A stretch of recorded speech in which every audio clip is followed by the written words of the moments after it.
Hello, everybody. Welcome to cricketworld.com. We are back again with our Match Insights video, looking at the big finale of Asia Cup 2025. For the first time in the history of the Asia Cup since 1984, India is going to take on Pakistan in an Asia Cup final, albeit in a T20 version of the final. And with me to look ahead to this contest, I've got with me my friend and colleague Nikhil Naran. Nikhil, how do you look at this big finale? Yes, Chandresh. It's going to be a cracker jack of a contest, and India versus Pakistan final for the first time, as you mentioned, in the Asia Cup. Otherwise, also, it's the sixth major world tournament final for India and Pakistan. 1985, we all remember the Benson Hedges World Series, World Championship of Cricket in Australia, which India won 1986 and 1994. The Australasia Cup final in Sharjah, with both Pakistan won. In the 2007 T20 World Cup in South Africa, India were victorious then. And of course, the 2017 Champions Trophy final, where Fakhar Zaman took the game away from India and Pakistan were victorious. And now the 2025 Asia Cup. So it's the mother of all battles. A lot has happened off the field, a lot of controversy, heated exchanges on and off the field. It really sets up beautifully for the third encounter between India and Pakistan. It's going to be a clash in this tournament. It's going to be a clash between India's famed batting lineup and Pakistan's top-notch bowling attack. It's going to be a fantastic contest, Chandresh. Yeah, how do you look at the stats between the two teams, the head-to-head record between the two sides?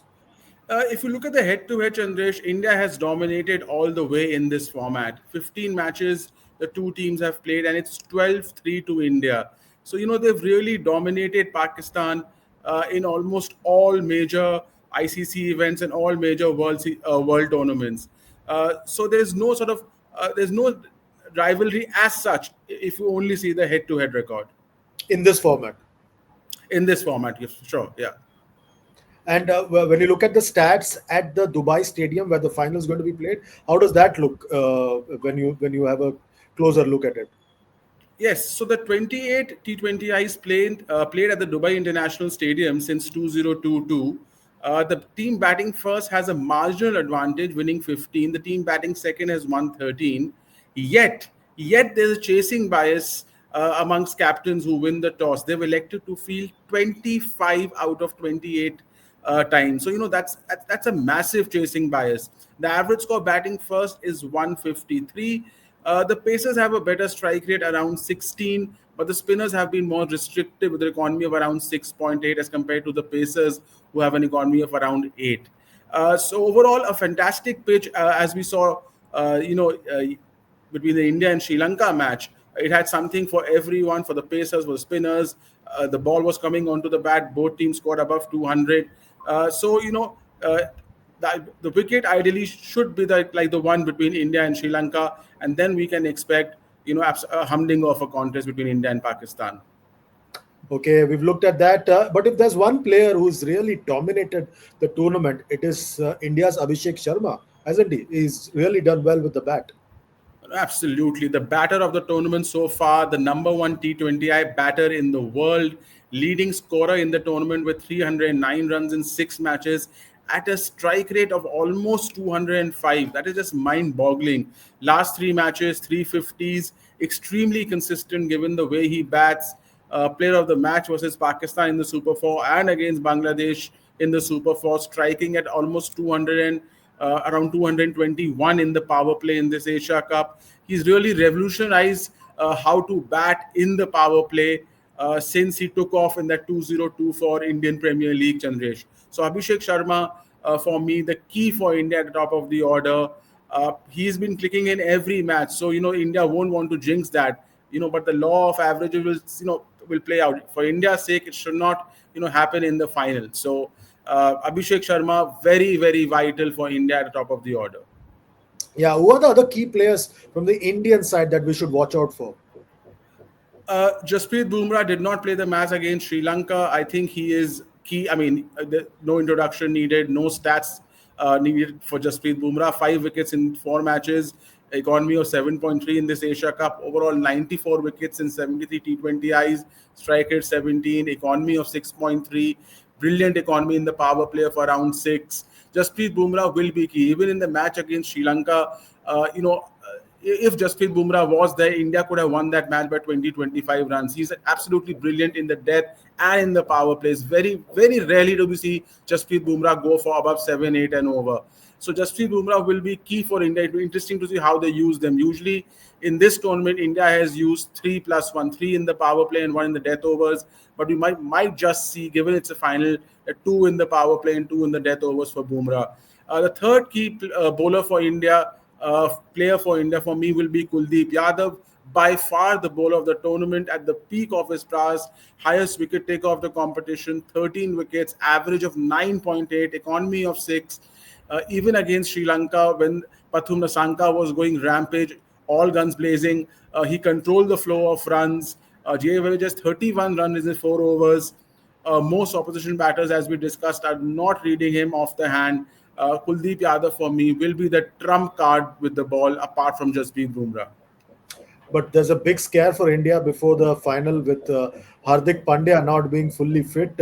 He walked off the field after bowling the first over of the innings in the Sri Lanka game. How big a factor is he going to be if he's not able to play? Massive, Chandresh, absolutely massive. He's bowling in the power play. He picks up a wicket. He comes. He's a partnership breaker when he comes back in the middle overs, and his batting. I mean, he can change the complexion of a match with his cameos. He's already showed produced a couple of innings in this tournament. So Hardik Pandya is a massive, massive blow. If he does not play, it's still a big if, because there is no other all rounder India has of the caliber of Hardik Pandya.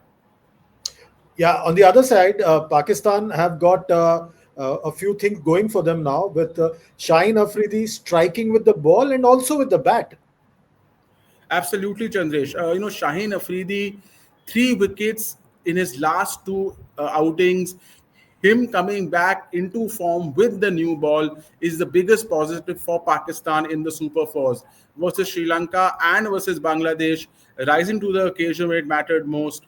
Overall, 9 wickets in 6 matches in this Asia Cup. Overall, 117 T20I wickets in 91 outing. Strike rate of just marginally less than 17. 29 wickets in the power play since 2023 in T20Is, which is the joint highest in this format, along with Arshdeep Singh of India, Shaheen Shah Afridi, and also producing those cameos as you mentioned, when Pakistan were in trouble. Shaheen Shah Afridi will be massive, very, very crucial with the new ball for Pakistan. His battle against Abhishek Sharma could well define this encounter, Chandresh. Yeah, and also then we've got the other important player who's done well for Pakistan in this tournament, and that is Mohammad Nawaz. Mohammad Nawaz has really risen through the ranks, and the head coach also calls him the best spinner in the world. That could be a matter of debate, but with the bat as well against Bangladesh, he played a very crucial hand. Absolutely, Chandresh. Mohammad Nawaz is an underrated cricketer. He has been sort of the unsung hero for Pakistan. He's batting. Unfortunately, he's batting. At number 6 or 7 for them in this tournament, which is too low, according to me at least. He should, given Salman Agha's form and Sam Ayub's form, I think Pakistan should promote Mohammad Nawaz up the order to maybe number 5. He got runs in the middle order versus India. He bats under pressure. He scores quickly, and as you mentioned, he's very handy with the ball. So Mohammad Nawaz, a vital cog all rounder for Pakistan in the final. Yeah, and we've got few other players who are doing well for Pakistan now, especially their opener, Saibzada Farhan. And after what happened in the previous encounter, there could be plenty to look forward to when he takes the field against India, especially early on, because he seems to be batting aggressively up front. Yes, absolutely. The highest scorer for Pakistan in the tournament, 160 runs in 6 matches. And he seems to raise his game against India, which is interesting. I mean, 40 and 58 versus India in the two matches he has played against them in this tournament. So against India, his best is coming out against India. And, he is very aggressive. Some controversies on the field also. But, Sahib Farhan would be key for Pakistan at the top of the order. given his form, he would look to counter attack the likes of Jasprit Bumrah and whoever, I mean, whether it's Arshdeep or it's Hardik Pandya with the new ball, because that's the only way Pakistan can sort of win this game is by taking India by surprise. So Sahibzada Farhan is going to be key at the top of the order for Pakistan. Yeah, and then we've got the fast bowler Haris Rauf. He's also under a bit of fire because of what happened on the field, and a lot of things being spoken about him. He's been breathing fire. He's been breathing fire with his bowling. He's been bowling at breakneck speed. That's what he's known for. Absolutely. The fastest bowler in the Pakistani contingent, Haris Rauf, seasoned campaigner, 9 wickets in 4 innings in this Asia Cup, strike rate of 9.7. A hostile spell versus India, if you remember, in Super 4, 2 for 26. He is brilliant actually in the death overs, 37 wickets in the last 4 overs since 2022 in T20Is, the second most after, interestingly, again, Arshdeep Singh in this time frame. Haris Rauf is going to be, uh, he's going to be all charged up against India in this final, and he's going to be, if Shaheen Afridi is vital in the power play, Haris Rauf is vital in the death overs for Pakistan. Yeah, we've looked at the key players from either side. Now let's look at the key battles from which will define this contest. I believe you have identified three key battles. Yes, Chandresh. Abhishek Sharma versus Shaheen Afridi. This is going to be a massive, massive battle in the Indian batting power play. So far, Abhishek Sharma has taken the Pakistani superstar. He's stomped him to all corners of the park. 2 innings, 14 balls, 31 runs, striking at 221. Abhishek Sharma is currently at the top of this battle, but Shaheen Afridi is a class act. He will strike back. This is going to be a crackerjack of a contest. The second battle I'm looking forward to, and this is a big if Hardik Pandya does play, is between Hardik Pandya and Haris Rauf. And this will be very important given that Hardik Pandya provides the finishes for India in the death overs. And Haris Rauf is a death over specialist for Pakistan. In 5 T20Is, Haris has dismissed Hardik Pandya twice, conceding 32 runs of 25 balls, which is a strike rate of around 128. So Haris has got this, you can say the wood over Hardik Pandya. He hasn't let him get away in this format. This could be an interesting battle if it pans out that way on Sunday. The third battle I'm looking forward to will be in the Pakistani batting power play, or in the first 8 to 9 overs, is between Sahibzada Farhan versus Kuldeep Yadav. In 2 innings, Kuldeep has got him out once, conceding just 10 runs of 13 deliveries, which is a strike rate of only around 77. Kuldeep has, got the measure of Sahibzada Farhan. He hasn't let him get away. It could be interesting tactics. India might get Kuldeep slightly earlier. They don't want Farhan to get away with the ball coming onto the bat with the Pacers. So this could be interesting battle which pans out against the new ball when Pakistan come out to bat. Okay, so we've looked at everything possible, all the possible stats, all the key players, all the key battles, the stats of the venue, the head-to-head stats. Now the big question, Nikhil, who do you think is winning this contest? Stats, form, all point out towards India, Chandresh, the only team unbeaten in the tournament. A good test versus Sri Lanka, but still they came through. The only concern for India, the only concern could be slightly the over dependency on Abhishek Sharma in this tournament, and Surya's batting form. He's only scored 99 runs at an average of 12, strike rate of 110 from 11 innings this calendar year. So Surya's batting form in the format is a cause of worry for India, and the over dependency on Abhishek Sharma. But still, if you look at the team, there is Gill, there's Tilak. So given all that, one has to say India start favourites, I would say, with around a 65% chance of winning. Okay, that's a big call made by Nikhil. Let's see what happens in this contest. What do you think about it?